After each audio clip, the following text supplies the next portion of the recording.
नमस्कार, मैं हूं मनोज सैनी। आज का हमारा मुद्दा है सौरभ की काली लंका। दब रहा सियासी डंका। जरा देखिएगा कि सौरभ की काली लंका और बज रहा सियासी डंका आखिर क्यों। इस खबर को देख लीजिए तो बहुत साफ हो जाएगा कि हम कहना क्या चाह रहे हैं। पहले इस खबर को देखिए, फिर इस पर चर्चा करें। जिसके मकान शीशे के होते हैं वो दूसरों के मकान में पत्थर नहीं फेंकते।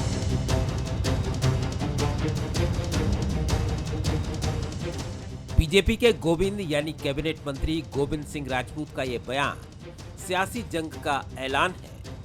ये वो जंग है जिसकी शुरुआत दिग्विजय सिंह ने गोविंद सिंह पर आरोपों के बम फेंककर की थी। सिंधिया जी ने दबाव डालकर वोट भंग करवा दिया, गोविंद सिंह राजपूत जी को सौंप दिया। आरटीओ घोटाले को लेकर दिग्विजय सिंह ने खुलकर गोविंद सिंह का नाम लिया था। उन्होंने आरोप लगाया था कि सिंधिया ने गोविंद सिंह राजपूत को परिवहन मंत्री बनवाने का दबाव डाला था। जब कमलनाथ जी की सरकार बनी थी तो इतना दबाव था मुख्यमंत्री, तत्कालीन मुख्यमंत्री कमलनाथ जी पर कि परिवहन और राजस्व विभाग श्री गोविंद सिंह राजपूत को दिया जाए।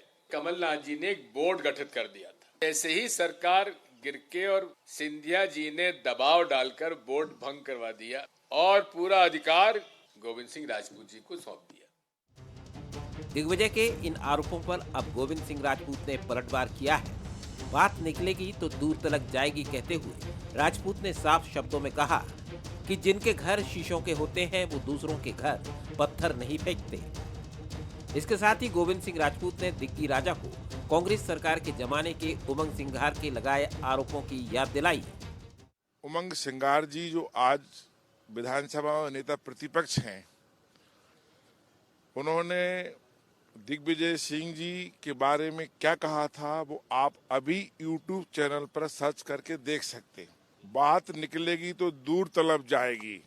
मैं इतना ही कहना चाहता हूँ, एक फिल्म का डायलॉग था, चन्नी सेठ जिसके मकान शीशे के होते हैं वो दूसरों के मकान में पत्थर नहीं फेंकते। दरअसल आरटीओ घोटाले का खुलासा पूर्व कांस्टेबल सौरभ शर्मा की काली कमाई की लंका का खुलासा होने के बाद हुआ।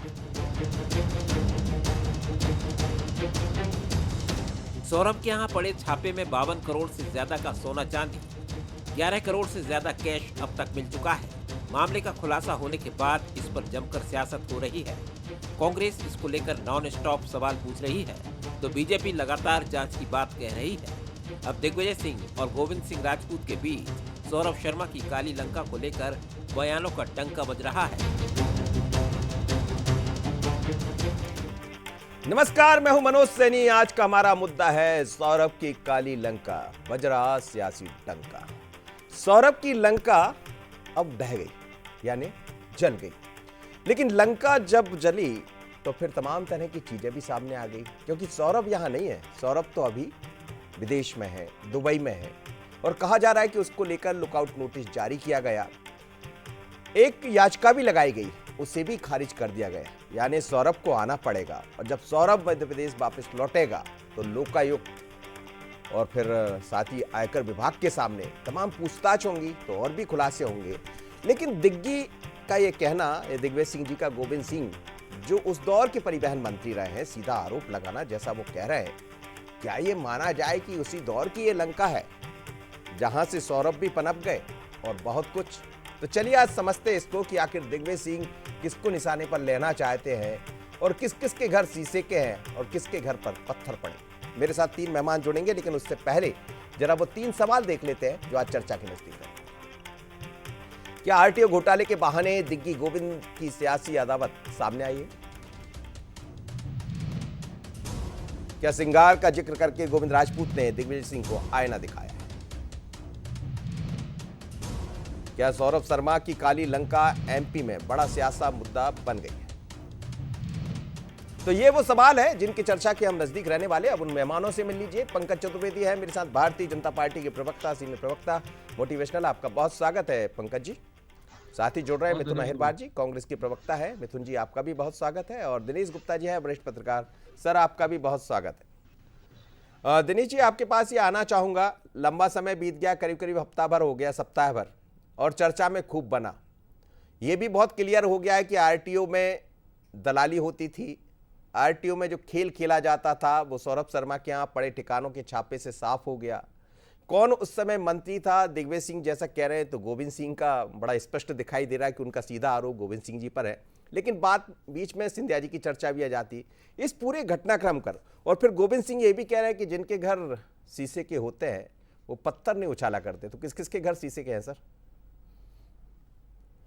जी, जो बयान है वो अपनी जगह, लेकिन जब इस तरह के घटनाक्रम सामने आते हैं, जैसा सौरभ शर्मा जी के हमने देखा कितना पैसा मिला या इतना सोने की बात हो रही है, ये ऐसे इनकी गूंज दशकों तक रहती है। इस तरह के मामले जो है सामान्य मामले नहीं होते, और यहाँ जो है ये आरोप प्रत्यारोप से भी हटके ये विषय होते हैं कि जिसमें राजनीतिक दल जो है, विपक्ष का काम है वो लगाएंगे, लेकिन दिग्विजय सिंह ने कोई उसको ये नहीं कहा है कि वो किस पर आरोप लगा रहा है। उन्होंने जिक्र किया, उन्होंने बहुत सारी चीजों को इशारों में कहा, क्योंकि वहां तो दो परिवहन मंत्री थे, वो तो चाहते थे कि एक खुद बोले, तो एक ने बोल दिया दूसरा चुप है, तो वो एक जो है अलग विषय है। देखिए, आप किसी भी आरोप का जवाब आरोप नहीं हो सकता और धमकी नहीं हो सकती, क्योंकि जब इतना बड़ा मामला जब सामने आता है तो निश्चित तौर पे जो भी सरकार होती है ये उसके सामने सवाल होता है, क्योंकि भारतीय जनता पार्टी की सरकार तो लगातार है, 2020 से नहीं है। सौरभ शर्मा ने जो कुछ 15 महीने में तो नहीं इकट्ठा किया हुआ, क्योंकि ये तो नेटवर्क की बात है। और ट्रांसपोर्ट डिपार्टमेंट हो या कोई भी डिपार्टमेंट हो, देखिए मध्य प्रदेश में करप्शन एक्सट्रीम है, ये हर आदमी बात करता था और हर जगह ये बात करता था, और ये सामने आया है कि हाँ करप्शन है, लोग उस करप्शन का सामना कर रहे हैं। अब सरकार किस तरह से इसका बचाव करती है या सिस्टम में सुधार करती है, ये उसके लिए चुनौती है। जी बिल्कुल आप ठीक कह रहे हैं। और क्या ये चुनौती कम होगी, ये भी बड़ा मुद्दा है, क्योंकि आज थोड़ी देर पहले हम वो भी आपको सुनाएंगे जब चर्चा होगी कि आज वर्तमान के परिवहन मंत्री क्या कह रहे थे, वो भी मैं आपको सुनाऊंगा। लेकिन सीधे चलता हूं मैं कांग्रेस प्रवक्ता के पास। दिग्विजय सिंह जी ने आरोप लगा दिया मिथुन जी, और उन्होंने कह दिया कि जिनके घर शीशे के होते हैं वो पत्थर नहीं उछाला करते। तो क्या दिग्विजय सिंह पर आरोप लगाना, क्योंकि पूरे घटनाक्रम को जब आप देखेंगे 2016 में जैसे दस्तावेज कह रहे हैं 2016 में आरटीओ में आता है, उसके बाद 18 में आपकी सरकार बन जाती है, मध्य प्रदेश की सरकार बदल जाती है, और परिवहन मंत्री कौन बना? गोविंद सिंह राजपूत, जैसा दिग्विजय सिंह कह रहे हैं। और कैसे बने वो भी वो कह रहे हैं। उसके बाद फिर सरकार वही रहती है, शिवराज जी आ जाते हैं, फिर कौन परिवहन मंत्री रहा वो भी बहुत स्पष्ट है। अब सवाल यही है कि किसके बारे में कह रहे हैं आखिर? क्या दिग्विजय सिंह के घर पर भी अब शीशे या वो पत्थर फेंकेंगे जैसा कह रहे हैं गोविंद राजपूत जी? देखिए, हो सकता है गोविंद राजपूत जी को स्वयं की चिंता ना हो सकता है जिन लोगों को ये चिंता ना हो उनके खुद के घर सोने के बने हों, और भारतीय जनता पार्टी जिसने अपनी सोने की लंका बनाने के लिए जो सोना इकट्ठा किया था, उसमें से केवल 52 किलो सोना और 240 किलो चांदी ही अभी तक पकड़ी जा चुकी है। 2022 में नितिन गडकरी जी ने पत्र लिख करके कहा था कि मध्य प्रदेश में लगातार अवैध वसूली हो रही है। भारतीय जनता पार्टी के विधायक राकेश गिरी ने कहा था कि विकास यादव ज्योतिरादित्य सिंधिया के नाम से वसूली कर रहा है। प्रभात झा ने कहा था कि ज्योतिरादित्य सिंधिया सबसे बड़े भूमाफिया हैं। भारतीय जनता पार्टी के ही नेता रहते हुए, प्रदेश प्रभारी रहते हुए पी मुरलीधर राव ने कहा था कि 3-4 बार जो विधायक सांसद भाजपा में जीते हैं वो नालायक हैं। सिंधिया जी कितने बार जीते हैं हमारे साथी बताएंगे। तो भारतीय जनता पार्टी को इस बात को स्पष्ट करना चाहिए कि जहां इस समय मध्य प्रदेश का युवा अपने भविष्य को लेकर के चिंतित है, एमपीपीएससी वाले जो बच्चे हैं वो धरने पर बैठे हुए हैं, व्यापम कांड को लेकर के पीड़ित हैं, आत्महत्या करने तक की स्थिति मध्य प्रदेश के 1 करोड़ से ज्यादा अनरजिस्टर्ड और 40 लाख से ज्यादा रजिस्टर्ड बेरोजगारों के सामने, वहीं वो एक प्रकरण देखते हैं कि एक सौरभ शर्मा नामक व्यक्ति जिसको कि अनुकंपा नियुक्ति मिली और मिलनी थी वो स्वास्थ्य विभाग में 2016 में, लेकिन भारतीय जनता पार्टी की सरकार ने उसे परिवहन विभाग में नियुक्ति दी, और उसके बाद दिन दुगनी रात चौगनी तरक्की करते हुए वो भारतीय जनता पार्टी के नेताओं का करीबी बनता गया, और भारतीय जनता पार्टी के नेताओं ने जम करके उससे वसूली करवाई। तो वो अरबपति सौरभ शर्मा और वो अरबपति भाजपा के नेता जिन्होंने इस सत्ता की मलाई को खाया है, जो अपनी सोने की लंका बनाने की कोशिश कर रहे थे, वो दूसरों के घरों पर यदि टिप्पणी ना कर दें तो बेहतर। हाँ, ये जरूर बताएं कि दिग्विजय सिंह जी ने जो आरोप लगाए हैं उनकी क्या वो पुष्टि करते हैं या नहीं करते, क्योंकि दिग्विजय सिंह जी ने 2-3 बातें कही। पहली, उन्होंने ये बात कही कि ये जो दबाव डाला गया था गोविंद राजपूत जी को मंत्री बनाने के लिए, ये कमलनाथ जी की सरकार में डाला गया था। तो दिग्विजय सिंह जी तो पुख्ता रूप से अपनी बात कह चुके हैं। कमलनाथ जी की बात आएगी, कमलनाथ जी भी अपनी बात पुख्ता कर देंगे। लेकिन ये दबाव सिंधिया जी के कहने पर डाला गया था, इस बात को लेकर के क्या सिंधिया जी अपनी कोई टिप्पणी देंगे, क्या कोई सफाई देंगे? जी, चलिए और यदि सिंधिया जी जी 10 सेकंड यदि जी, और आप दे जी, दें, जी, चलिए। और यदि सिंधिया जी ये सफाई देते भी हैं तो क्या भाजपा उसे प्रामाणिक मानेगी, या फिर भगवान दास सबनानी जी आ जाएंगे और कह देंगे कि सिंधिया जी का ये बयान गलत है? तो इन सब बातों पर भारतीय जनता पार्टी को जवाब देना चलिए, चाहिए। और मुख्यमंत्री ने प्रदेश भी का बयान जवाब दिया है कि जो भ्रष्टाचार है उसको हम बर्दाश्त नहीं करेंगे, लेकिन उन्होंने क्या कहा वो भी हम आपको दिखा देंगे। पर पंकज जी, सवाल यही है कि गोविंद जी आज सामने आए, आपके मंत्री हैं, वर्तमान में उनके पास परिवहन विभाग नहीं है। जैसा दिग्विजय सिंह जी कह रहे हैं कि उस दौर में उनके पास परिवहन विभाग था, बाद में दबाव प्रभाव, ये तो उन्होंने माना कि हमारी सरकार में वो परिवहन मंत्री बने, इसका मतलब तो यही है। दूसरा ये भी उन्होंने कहा बात की जो सरकार फिर आपकी सरकार आ गई उसमें भी जिम्मा उन्हीं के पास था, जैसा वो कह रहे हैं। क्या ये मसला गले की हड्डी बन गया, या ये माना जाए कि आने वाले दिनों में एक नई सियासत के बीच भारतीय जनता पार्टी को जवाब देना पड़ेगा? देखिए मनोज जी, कांग्रेस पार्टी मध्य प्रदेश में पिछले 2 दशक से एक अपरिपक्व राजनीति कर रही है। इसका प्रमाण ये घटनाक्रम है। दिग्विजय सिंह जी भली भांति जानते हैं कि सिंधिया जी जैसे बड़े कद का नेता का नाम लेकर उनको थोड़ी बहुत लोकप्रियता मिल जाएगी, इसलिए सिंधिया जी का नाम लिया। सिंधिया जी का नाम जब भी दिग्विजय सिंह लेते हैं, आप देखिए उनको पॉपुलैरिटी मिलती है। किसी आप देखिए पुराने, जब से सिंधिया जी ने भारतीय जनता पार्टी ज्वाइन करी, दिग्विजय सिंह जी आप 2-3 महीने सिंधिया जी का नाम लेकर अपनी राजनीतिक लोकप्रियता प्राप्त करने का काम करते हैं। मैं दम के साथ, दावे के साथ छोड़ देता हूँ आदरणीय दिग्विजय सिंह जी को कि दिग्विजय सिंह जी, एक प्रमाण हो आपके पास ना, किसी भाजपा कार्यकर्ता खिलाफ, सिंधिया जी तो बड़े नेता भारतीय जनता पार्टी के, भाजपा के एक छोटे से कार्यकर्ता खिलाफ कोई आपका प्रमाण सामने लेकर आओ। आपके खिलाफ तो उमंग सिंगार ने क्या क्या नहीं कहा। दिग्विजय सिंह जी को उमंग सिंगार ने उसी सरकार में वन मंत्री रहते हुए, जहां दिग्विजय सिंह जी के पुत्र भी मंत्री थे, भू माफिया, खनन माफिया, रेत माफिया, शराब माफिया, मतपेश की माफिया के हिस्सेदार, जिम्मेदार, भागीदार, सूत्रधार सब बताया। क्या बिगाड़ लिया दिग्विजय सिंह जी ने उमंग सिंगार का? उमंग सिंगार नेता प्रतिपक्ष है। मेरा आशय मनोज जी इतना सा है कि पिछले 2003 मतलब से गोविंद जी का भी वो कुछ नहीं बिगाड़ पाएंगे, बिगाड़ने की नहीं, जरूरत नहीं। मैं मनोज जी, मैं तो ये उल्लेख कर रहा हूँ कि 2003 से मध्य प्रदेश में बीजेपी की सरकार है और बीजेपी की सरकार ने ही ये कार्रवाई करी। आप बता दीजिए 2003 से लेकर हम 25 तक आ गए, एक कोई घोटाले के नाम पर कांग्रेस ने कुछ भी किया? कुछ नहीं। सरकार कार्रवाई करती है, आरोपियों को पकड़ती है, भ्रष्टाचार पर जीरो टॉलरेंस है, मीडिया में छपता है। मीडिया में छपने के बाद कांग्रेस के बयान भी आ जाते हैं, कभी स्टूडियो में, कभी दिग्विजय सिंह के रूप में, कि हम ऐसा कर रहे हैं, इन्होंने ऐसा किया। प्रमाण क्या है इनके पास? मैं दम के साथ फिर बोल रहा हूँ कि दिग्विजय सिंह जी कोई एविडेंस किसी बीजेपी कार्यकर्ता खिलाफ हो, लेकर आओ। सस्ती लोकप्रियता की राजनीति मत करिए। सिंधिया जी का नाम लेकर लोकप्रिय होने का प्रयास कब करोगे दिग्विजय सिंह जी? जरा विचार करो, विमर्श करो। पंकज जी, लेकिन पंकज जी एक बात तो है कि देखिए सौरभ शर्मा पकड़े गए, बहुत क्लियर है। नौकरी कब लगी, नौकरी कब आई, वर्तमान तक हम देखें 2024 में वो नौकरी भी छोड़ देता, तो इस बीच में सरकार आपकी भी रही है, उनकी भी रही है। तो इतना बड़ा खेल देखिए ना, आप पूरे बैरियर जैसा वो कह रहे हैं दिग्विजय सिंह के ठेके पर दे दिए जाते थे, तो है क्या फिर? ये तो एक नया सिस्टम खड़ा हो गया पूरा। मनोज जी, मैं उत्तर देता हूं आपकी बात का। इस सारी प्रक्रिया के लिए मुख्यमंत्री जी ने कहा कि इस मामले में अधिकतम और उच्चतम स्तर की जांच होगी। रेवेन्यू बोर्ड ऑफ इंटेलिजेंस और ईडी जैसी संस्थाएं इस मामले में शामिल है मनोज जी। किसी और जांच की आवश्यकता आपको? देश की सबसे बड़ी दोनों संस्था है।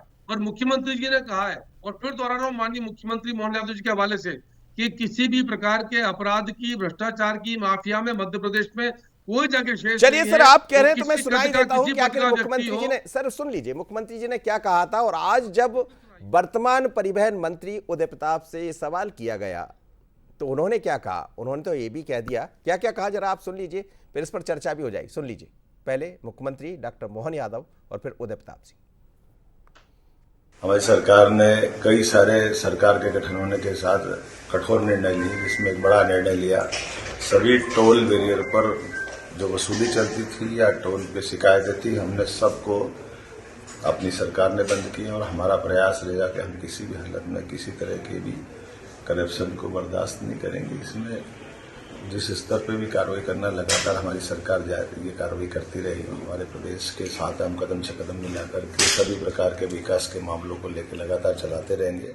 हमारी सरकार ने कई सारे सरकार के गठन होने के साथ कठोर निर्णय लिए, जिसमें एक बड़ा निर्णय लिया, सभी टोल बैरियर पर जो वसूली चलती थी या टोल पे शिकायतें थी, हमने सबको अपनी सरकार ने बंद किया। और हमारा प्रयास रहेगा कि हम किसी भी हालत में किसी तरह के भी करप्शन को बर्दाश्त नहीं करेंगे। इसमें जिस स्तर पे भी कार्रवाई करना लगातार हमारी सरकार ये कार्रवाई करती रहेगी। हमारे प्रदेश के साथ हम कदम से कदम मिलाकर के सभी प्रकार के विकास के मामलों को लेकर लगातार चलाते रहेंगे। गोविंद भाई ने स्टेटमेंट दिया, जरा उसकी व्याख्या करो और सामने जाके सवाल करो। एक आदर्श परिवहन सिस्टम, हम लोग गुजरात को हम लोगों ने मॉडल ट्रांसपोर्ट सिस्टम माना है, उसकी तर्ज में मध्य प्रदेश को ले जाएंगे। और आज हम साल भर की गतिविधियों से संतुष्ट हैं कि हम जिस दिशा में हमने कल्पना की है परिवहन विभाग को, हम वहां लेकर जा रहे हैं। चलिए, बहुत क्लियर वो बोल रहे हैं कि गोविंद भाई ने सवाल किया है, गोविंद भाई से सवाल कर लीजिए तो वो बता देंगे। तो इसका मतलब ये है कि कहना क्या चाह रहे हैं उदय प्रताप जी? वर्तमान परिवहन मंत्री है दिनेश जी, हम कुछ नहीं कह रहे हैं, हम सरकारों की बात ही सुना रहे हैं, आप भी सुन रहे हैं। उदय प्रताप जी ने जो कहा, उन्होंने कहा कि 1 साल के भीतर सारा सिस्टम एकदम आदर्श हो जाएगा। मतलब अभी तक तो आदर्श नहीं था। क्योंकि उन्होंने उम्मीद रखने को कहा है कि 1 साल इंतजार करना है, लेकिन 1 साल भी क्यों इतने बड़े के बाद? ये सिस्टम जब बदलता है, देखिए भय बड़ी चीज होती है किसी भी सिस्टम में। यदि आपका भय नहीं है और आप टाइम लेना चाहते हैं 1 साल का, तो ये सिस्टम नहीं बदल पाएगा, कभी नहीं बदल पाएगा। अपन ने तो सुना था ना कि शिवराज जी के टाइम में उल्टा टांग दूंगा, भ्रष्टाचार की शिकायत मिलेगी, ये कर दूंगा, तो क्या हुआ? ये उसी की सरकार के तो ये सारे मामले हैं ना जो सामने आ रहे हैं। तो इन बयानों का कोई मतलब नहीं है। सिस्टम कैसे ट्रांसपेरेंट होगा और लोगों को कैसे भ्रष्टाचार से मुक्ति मिलेगी, इसका कोई जवाब नहीं है और मुझे लगता है होगा भी नहीं। ये तो करके दिखाने की आवश्यकता है, लोगों को खुद महसूस होने दीजिए, इनके बयानों से नहीं है। जो लोग महसूस कर रहे हैं अभी तो वही सच है जो सौरभ शर्मा ने दिखाया। सर, लेकिन आपके पास लंबा अनुभव है, जब इस तरह की कार्रवाई होती है जैसा सरकार करी, मुख्यमंत्री भी कह रहे हैं करप्शन बर्दाश्त नहीं होगा, और ये भी सच है कि वो जो कुछ सामने आया, अब इस दौर में क्या हुआ वो अलग मुद्दा, मैं उस पर कैसे जाऊं, पर ये समझ आ रहा है कि जो सिस्टम हुआ जिसमें लोकायुक्त का छापा, आयकर विभाग की कार्रवाई, तो सरकार तो ये मान रही है कि हाँ अब नहीं होगा। मतलब सरकार के पास भी थे इस तरह के इनपुट? नहीं, बहुत सारे ऐसे पुराने केस भी हैं मनोज जी, जिसमें इनकम टैक्स के छापे में राशि मिली, दूसरे उसमें भी मिली है, लोकायुक्त में भी मिली है तब भी। लेकिन ये जो है रुकता नहीं है। रोकने के लिए आपको बहुत सारी चीजों को रोकना पड़ता है। आप जो है पॉलिटिकल सिस्टम से चालू करेंगे तो नीचे तक आपको करप्शन ही करप्शन दिखाई देगा।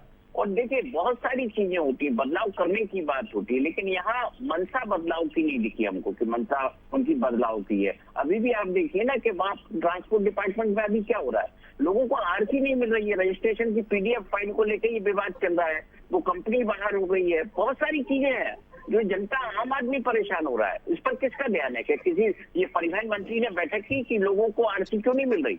इस सिस्टम में क्या होगा कि आप अपनी पीडीएफ निकाल लीजिए, वो नकली पीडीएफ लिए घूम रहे हैं। तो ये मजाक बना दिया सिस्टम को, इस पर गंभीरता से काम करने की जरूरत है। जी, चलिए ठीक है। मिथुन जी, कुछ आरोप थे पंकज जी के, कोई आपके पास यदि ऐसा प्रूफ है, प्रूफ लेकर आइए। देखिए आरोप प्रत्यारोप तो कोई भी लगा देता है, लेकिन प्रूफ तो होना चाहिए।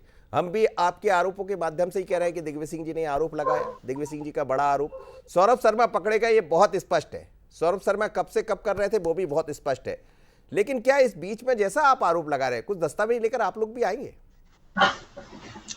देखिए, कानून में 2 तरीके की चीजें प्रूफ के रूप में दी जाती हैं, एक सबूत, दूसरा गवाह। तो 2 गवाह तो दे दिए हमने, एक प्रभात झा है और दूसरे इनके राकेश गिरी विधायक। ये दोनों कह चुके हैं, प्रभात झा ज्योतिरादित्य सिंधिया को सबसे बड़ा भूमाफिया बता चुके हैं, तो राकेश गिरी कह चुके हैं कि सिंधिया के नाम पे वसूली करने वाले लोग की बात है या आरटीओ विभाग की बात? जी, ये राजस्व विभाग की बात है या आरटीओ विभाग की बात? भू आता जाए राजस्व पर जाएगा जी। नहीं, मतलब किस विभाग में सिंधिया जी का इन्वॉल्वमेंट है? मतलब 2 गवाह तो दे चुके, पहले उस पर कार्रवाई कर ले।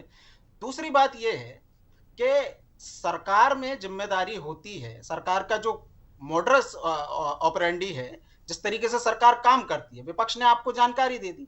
अब ये जो सबूत जुटाने वाली एजेंसियां हैं, ये तो आपके पास हैं, तो इनके नाम आपको मिल गए, आप सबूत जुटाइए और कोर्ट में प्रस्तुत करिए। कोर्ट में इन लोगों की बेल के लिए आपकी तरफ से कोई प्रोसिक्यूटर खड़ा नहीं होना चाहिए, आपकी तरफ से इन लोगों को डिफेंड करने वाला कोई नहीं होना चाहिए। तीसरी बात मैं कहना चाहूंगा, सिंधिया जी बहुत बड़े कद के नेता यहाँ बताए गए, वो सिंधिया जी जो कांग्रेस में रहते हुए तीसरे चौथे नाम पे उनका लिस्ट में नाम आता था, भारतीय जनता पार्टी की लिस्ट में टॉप 10 से बाहर हो जाते हैं, चाहे वो स्टार प्रचारकों की बात हो, चाहे नेता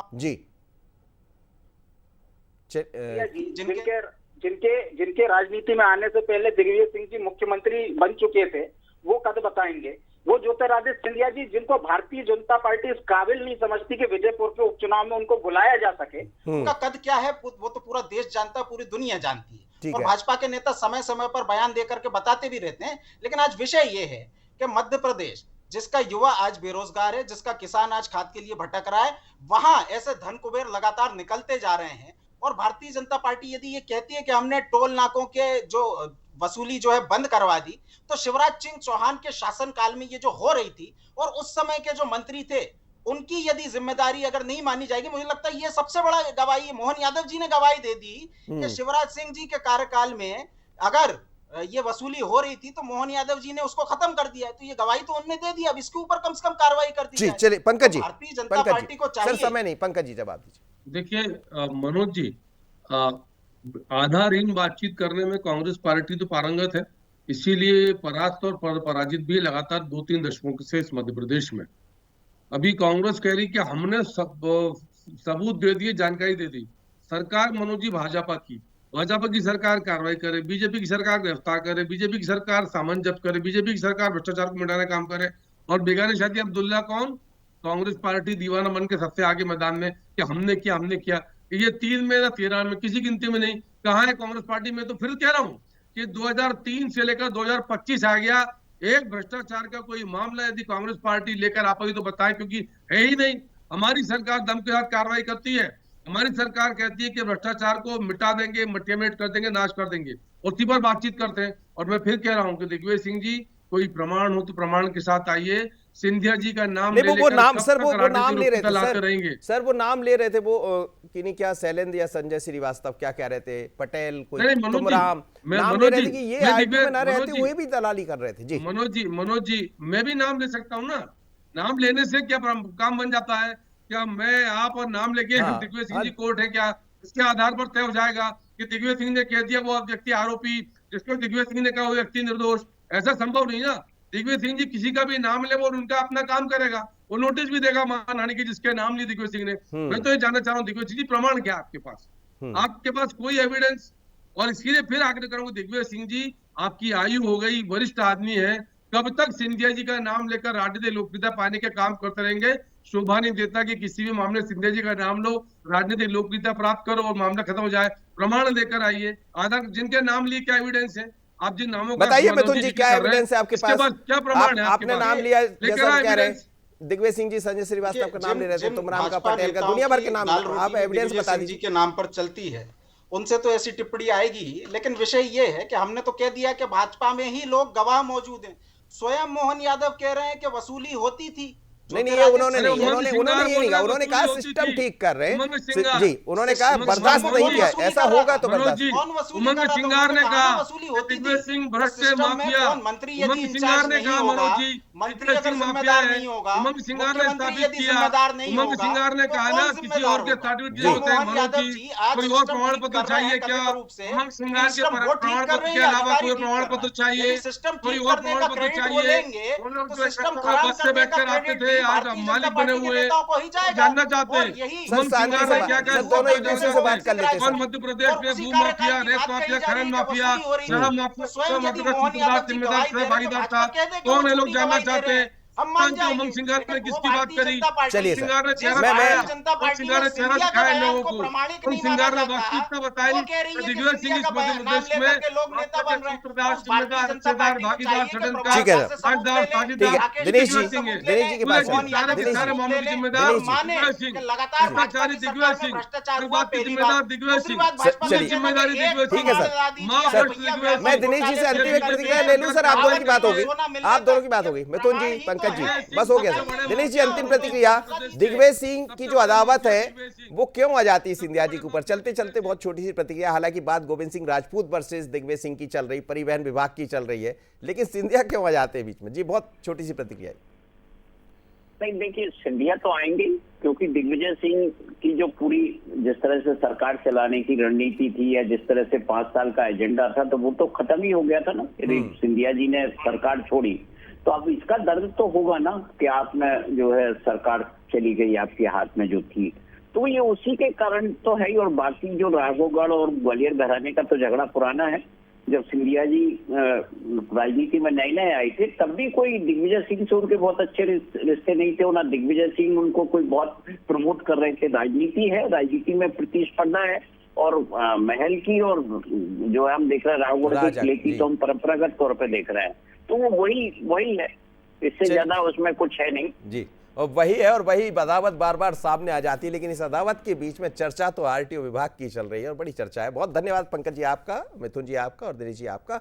लेकिन मध्य प्रदेश में आरटीओ विभाग में जिस तरह का घोटाला सामने हुआ, घोटाला कहें, वसूली कहें, ऐसा कहा जाता है कि सौरभ शर्मा ने 5-5 जो स्थान है वो ठेके पर ले लिए थे।